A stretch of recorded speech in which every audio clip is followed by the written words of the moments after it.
something fun. Don't make it so like stringent and like pressureful that it's awkward. Like, don't be like, this is Bob and this is such and such. Now sit and bond. That's weird. That's weird. Dedication, preservation, take a look inside your salvation. Do every good work, it takes patience, like a butterfly. Hi guys, Sophia here, and I'm back with another video. If you are new to my channel, then don't forget to subscribe and hit the notification bell so you can stay updated on all my videos. And also don't forget to check the description box because I always put a lot of stuff in there, including my single mom's devotional that is a bestseller. You can get it down in the description box, which may come in handy because today I'm going to be doing a request from a subscriber, and it was from, she asked the question after I did my first video, which I'll also link down in the description box, on what single moms should look for in a husband. So in that, I was saying, don't introduce any and everybody to your kids. Only introduce the people that have good potential and that you are considering for, long-term or marriage, because you don't want your house to be a revolving door of men and just be introducing any and everybody to your kids. So basically what she asked was, how can you introduce a boyfriend to your kids? And so I'm going to give you some tips on how to do that, okay? So first, just tell them.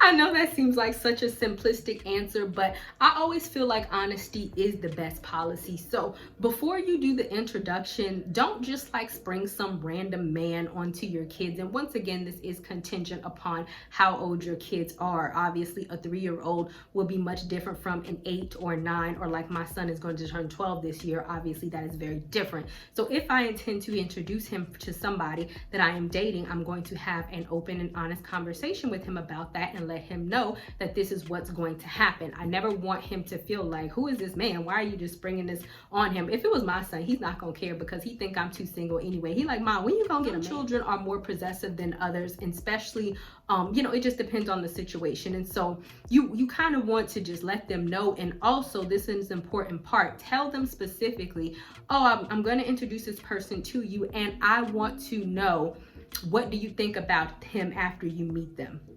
And it's important because you never want to create an environment where you feel like the child, like, oh, this person has just sprung up on me and my mom likes them and it's like their way or the highway. You want the child to kind of feel inclusive in the process. And really, the child is not going to determine whether you date the man or not, unless by chance after the child meets the man, like he says, when your back was turned, the man pinched him or punched him in the face or something, I don't know. But you do want to kind of get your opinion on what the child thinks, because I'm sorry, but children sometimes see stuff that we don't see.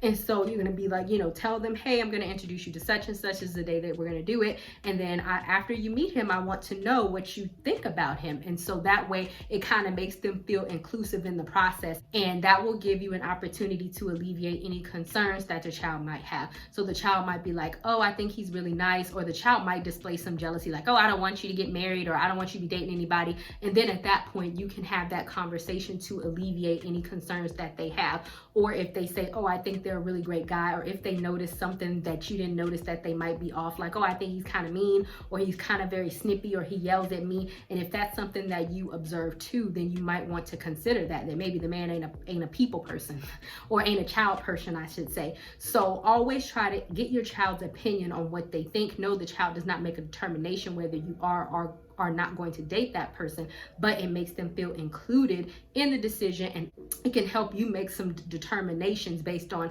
how they treated your child, that maybe your child might have felt maybe you didn't see, or maybe the way they spoke to your child that you didn't hear, or whatever the case may be. So the second one is, when you meet, do something fun. Don't make it so like stringent and like pressureful that it's awkward. Like, don't be like, this is Bob and this is such and such, now sit and bond. That's weird. That's weird. And it puts a lot of pressure on both of them, both the man, and it puts a lot of pressure on the child, because now they have to fill the empty space and having a conversation, and it's just blank air. So what I would say is, you can bring the man to your home if you feel like, that's better. I know I play video games. My son plays video games. So if it was me, I'd be like, oh, why don't we sit down and play video games? But that's a fun activity for the child. It's a fun activity for the guy if that's what he likes to do. And also it will naturally create engagement amongst the two, because if y'all are gamers, you know that you're just gonna engage while you're playing against each other. It's a natural rah-rah situation. So if your child plays any type of sport, if y'all want to go to Chuck E. Cheese, if y'all want to go to some type of activity, I wouldn't suggest the movies just because they can't talk in the movies. I would suggest somewhere where they can actually have some type of interaction. But if you have like a fun activity surrounded by the interaction, then it will promote natural engagement. And you can also see how he interacts with your child and your child interacts with him. And it kind of puts the pressure off of both of them to like each other. Because if they're naturally engaging with each other and they're doing an activity with each other that they find is fun, then it's gonna kind of force some type of engagement. So even like laser tag, right? And you can say like, oh, y'all two be on teams, or we three can be on teams, and y'all are staying together as like a little unit and attacking people. Because I will laser tag random. I went laser tagging with my son, and I was tearing them kids up, and they was like, yo, what in the world? But it's like we stayed together as a unit, but it creates like a cohesive thing. It takes less pressure off, and it makes it very fun. So your child will associate like, oh, yes, my mom does have another boyfriend, but this isn't a situation where he is trying to take my mother away from me, but rather when they come around, we all engage together because it's inclusive. We have something fun, and I don't feel like my mother is choosing one person over me, but she's making an active effort to make me included and to do something that I like as well. And so my last tip is just rinse and repeat. So I would just do this. I mean, because all of your dates don't have to be like you're with your child. So it's not like after one meeting, I wouldn't say like, oh, y'all just met once, now, you know, Bob is gonna move in. I think that's a bit much. You kind of want to encourage natural engagement, natural interaction, because how did you meet your man and how did you date him? You probably dated him multiple times before you made up your mind about him. So this is something that you want to do with your child multiple times so that they feel comfortable before you proceed. Because if your intention is marriage, then the person is going to be moving in, right? So you don't want to be like, oh, wow, we're engaged. He met Bob once and tomorrow we're getting married, because that's not really it. You want to kind of rinse and repeat, because even the first interaction can be great, but I feel like somebody can never hide their true colors. After doing this multiple times, you really get to see how he engages with children and how your child engages with him. And I know one time when I dated a guy, I could tell like right off the bat, he never got around to meeting my son. But at first, you know, men will call, oh, I like kids, blah, blah, blah. Then he kind of said something that was off-centered. Like he was like, oh, children are like dogs. They're cute until they want to touch you and like, what did he say? Until they want to touch you and like bounce on you and bounce all over you, and then you're like, ew, get off me or something. But I kind of feel like, you know, people will put on the best perception of themselves, obviously, because they want the child to like them, especially if they like you.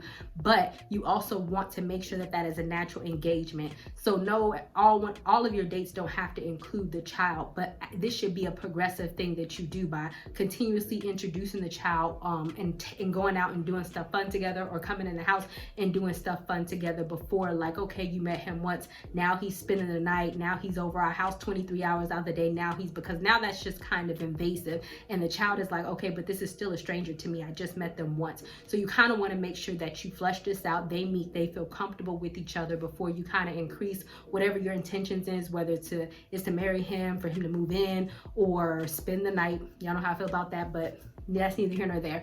Or for him to spend the night. You want to make sure that this is like the child feels comfortable with you doing that. Okay, all right. So I hope that helps you out. Once again, don't forget to get my book for single moms. And I would like to know, do you have any like issues, comments, questions, or anything that you have tried where you have tried to introduce your boyfriend to your child and it has went really good, or it has went not so well? If you do, I would love to hear it. Leave it down below, and I'll see you guys another day, another time. I will see you guys another day, another time.